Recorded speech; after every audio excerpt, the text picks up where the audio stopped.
Quais momentos decisivos na história cristã podem ensinar melhor a igreja brasileira a se relacionar corretamente com o Estado e a política? Muito boa essa pergunta. Eu diria...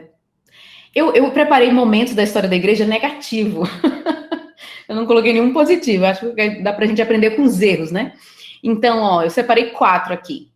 Constantino e as primeiras mudanças da igreja, né? A relação Estado e igreja ali com Constantino. A Idade Média, obviamente. A reforma e pós-reforma na Inglaterra.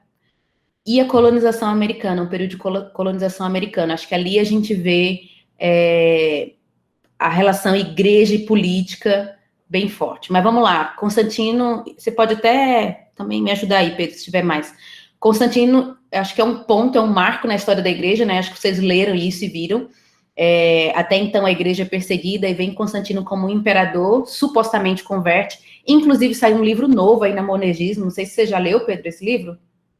Não li, comprei, tá aqui, mas não li. Cheio de teses polêmicas, né, do Peter Lytard. Nossa, que benção. Defendendo Constantino, né? Ele vai defender Constantino aí, não sei exatamente as polêmicas, mas Constantino é um marco, porque põe fim à perseguição da igreja, ele não oficializa, né, o cristianismo como religião do império, mas ele para a perseguição e coloca o cristianismo já num status um pouco mais elevado. Isso é uma mudança muito drástica. Acho que o Justo Gonzalez fala no livro dele, né? Ele dá até um exemplo, assim, homens da história da igreja naquela época que apanharam de soldados, que quase morreram, que tinham uma cicatriz no corpo, agora estavam recebendo do imperador um convite para ir para a cidade de Niceia para falar num concílio.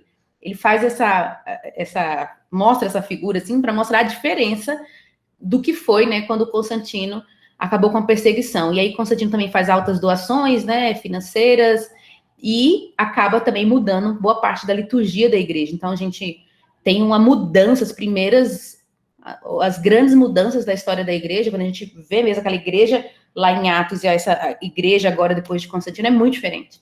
E aí tem a relação aí da política, porque, por exemplo, Constantino é quem convoca o concílio de Niceia, por exemplo, né? Depois a gente pode até justificar porque o concílio de Niceia não é ruim, mas não foi fácil. Não foi simples, né? O tempo todo mudava. Ário mesmo, não sei se vocês leram sobre isso, mas o Atanásio, né, que brigou lá com o Ário do Concílio de Niceia, ele foi 5 vezes exilado por Constantino, apesar dele ser o herói do concílio. Então, a gente vê já uma relação igreja e Estado meio bagunçada, já aí.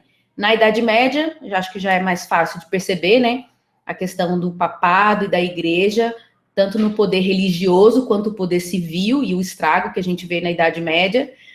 Agora, outra coisa interessante é o período da reforma na Inglaterra, né? A igreja anglicana, que até hoje, não sei se vocês percebem isso, mas já viram isso, mas até hoje o monarca britânico é o governador supremo da igreja, né? Então, é uma coisa muito louca, né? Apesar do arcebispo ser uma figura forte, né? A igreja anglicana é a igreja do Estado, né? Então, tem essa relação esquisita aí, mas se a gente for olhar os puritanos, a gente vai ver como que eles sofreram com essa relação da igreja e o Estado, né, muito... E aí, continuando dos puritanos, os puritanos fogem da Inglaterra, fugindo da perseguição, que não é só uma perseguição religiosa, mas é uma perseguição política, né, lembrei até do John Knox aqui, o John Knox escreveu um documento que era contra o governo das mulheres na Inglaterra, então era um embate de igreja e Estado ali. Muito do que são os puritanos congregacionalistas e tal, eles estão brigando porque eles não querem essa relação com o Estado. E aí muitos puritanos fogem, né, vão embora para os Estados Unidos, né, para a colônia americana, vai ter lá a fundação da colônia americana, e o interessante é que alguns, porque assim, puritanos tem vários, tá? A gente nunca pode jogar todo mundo no mesmo bolo, tem vários tipos de puritanos diferentes, mas uma parte dos puritanos vão misturar também igreja e Estado de novo, né?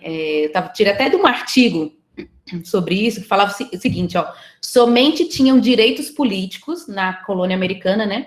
Os homens que eram membros plenos das igrejas pactuadas, olha isso. Um cidadão que não fazia parte da igreja não tinha direito político, você vê a mistura, né? Ou seja, o pacto da graça qualificava o indivíduo tanto para ingressar na igreja quanto para exercer o direito de voto na vida pública da colônia. O Jonathan Edwards, por exemplo, é bem dessa época, é bem desse contexto aí. A família dele, assim, o avô era um pastor muito famoso e tal, ele muito forte e tal, e toda a família mandava na parte civil e religiosa da cidade. Então a gente vê e trouxe problemas, assim, gigantes. Tem até um filme, eu não lembro o nome do filme, um filme que mostra quando tinha lei seca, né, que era dos puritanos nos Estados Unidos, que era o negócio do uísque. Eu lembro que eu achei esse filme muito tempo atrás. E era exatamente isso. Você lembra de mais algum, Pedro? Exemplo? Os exemplos são todos ruins. Eu também tava, quando você falou assim, nossa, só tem exemplos ruins, eu falei assim, não, Carol, tem não. Eu tô pensando, você falou, nossa, só é mesmo, só exemplo ruim. Mas a mistura, né?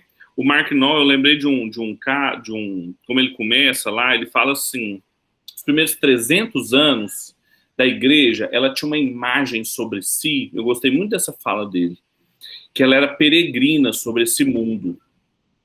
E enquanto ela esteve desembaraçada das estruturas temporais, então ele está falando da política institucional, né? Uhum. Enquanto ela teve desembaraçada das estruturas temporais do poder, ela manteve essa imagem de si peregrina. Quando ela, então, aliou-se, então, a figura começou com Constantino, né?